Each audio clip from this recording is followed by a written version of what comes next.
Good evening and welcome. This is the follow-up video in the coffee grinder restoration series, and this one is about reassembling a coffee grinder. The one we took apart was a Zassenhaus Mocha 1950s. The one we're going to put back together is this one, which is actually made by Armin Trösser, but it's been decorated. First things first, let's just quickly run through what we've got here. This is top of the grinder, the funnel liner, and this is the hopper cover. Got the body of the grinder. This is basically the assembly, cap nut, inner burr, outer burr, bearing, and this is the bracket that at the bottom of the assembly that holds it all together with the adjuster on. And then here of course we have the drawer, the handle and the screws.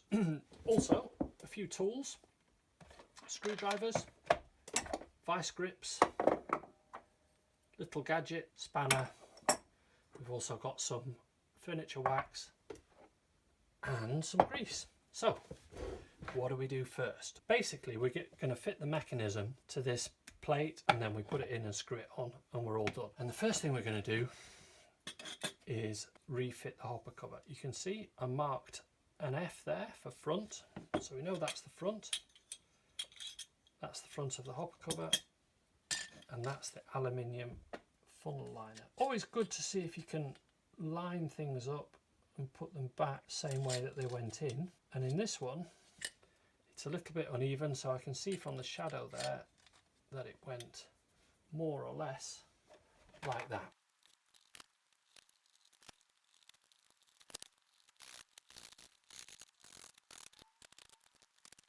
Okay, there we are. Hopper cover and funnel in place. Let's put the mechanism in. First things first, we're going to put the burrs together. And then, first thing we're going to do is fit the handle, because if we do it later, we won't have any way of gripping these burrs.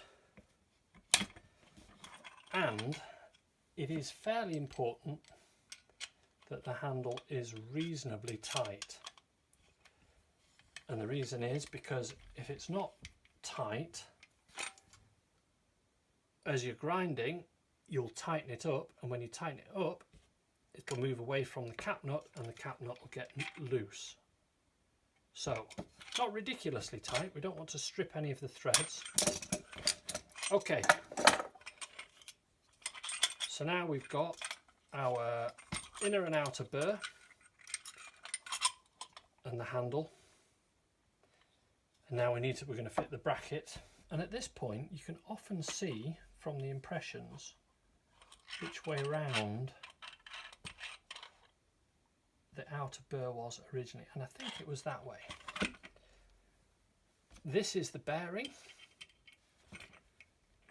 and this sits on the adjuster there, and we're just going to put a tiny little bit of grease on the bearing, very small amount, because we don't want any grease getting loose inside the coffee grinder, but we do want to lubricate it. So we've got our two screws for this bracket, and what we're going to do first is we're just going to put a little bit of furniture wax on them, and that will lubricate them and also stop them from rusting over the coming years. It's not essential, but it's just good.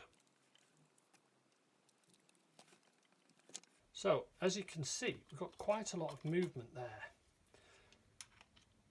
So what that means is that there are a lot of potential positions for everything to be in. And what we're going to do is have a look and see how things are lining up.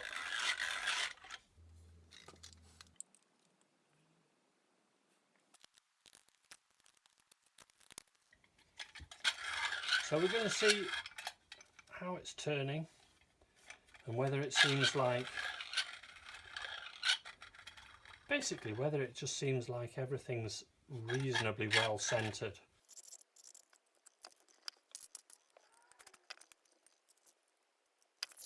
And that looks like it is reasonably well centered. You'll be able to tell if it's well centered because just tighten it up a little bit and look at how it turns and feel how it turns. It should be making pretty much the same amount of contact all the way around. But also bear in mind that these things are not always that precise. And also that the proof of the pudding is in the grinding. So that seems reasonably good. Let's just double check that our screws are tight. Yep. Next thing is, let's get these screws on here. And again, a little bit of wax always helps the screws go in. It's at this point you may discover that your screw holes are not holding particularly well. If they're not, you may want to solve that problem, and there'll be two things you could do. Either you can do some remedial work on the screw hole, which would involve drilling it, cutting a plug across the grain, not a piece of dowel, gluing it in and re-drilling the hole, or just use a slightly longer screw. That often solves the problem. And I'm tightening from opposite corners, getting it more or less tight before I actually do tighten up the screws. And it doesn't need to be really tight. Remember, metal screws into wood, very easy to strip them. Last thing, let's put the cap nut on, hold the handle, tighten it against the handle, not too tight. You can strip them. Put the drawer in, and there we go. Reassembled coffee grinder ready for action. Thank you very much for watching. Feel free to have a look at the links at the end of the video or in the description, and happy grinding.